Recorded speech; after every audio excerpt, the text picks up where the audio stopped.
Hello বন্ধুরা, তোমাদের সবাইকে জানাই নবরাত্রির অনেক অনেক শুভকামনা এবং শুভেচ্ছা ও ভালোবাসা। সবাই মাতা রানীর আশীর্বাদে সবাই ভালো থাকবে এবং সুস্থ থাকবে।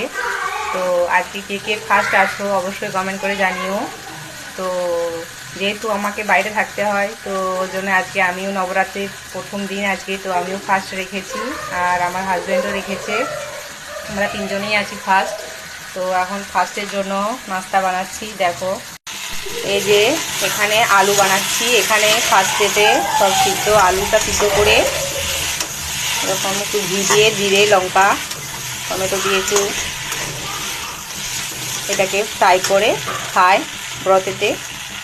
এটাকে ব্রতের আলু বলা হয়, ফালাহার।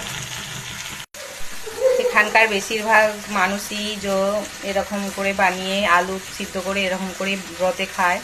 আমাদের মতো ওখানকার মতো ময়দা বা লুচি করে খায় না।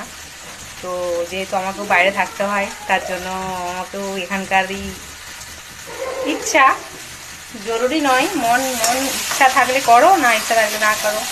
আমার হাজব্যান্ড করে, তো সে আমাকেও করতে হয়। ওর জন্য আমি অষ্টমীর ব্রতটা করতাম আগে, কিন্তু আমার হাজব্যান্ড পুরো 9 দিনই ব্রত থাকে, তো ওর জন্যই আগে পিছিয়ে আমিও থাকি। তো সবাই কে কে ব্রত আছো আজকে অবশ্যই কিন্তু কমেন্ট করে জানিও। তো চলো সবাইকে টাটা।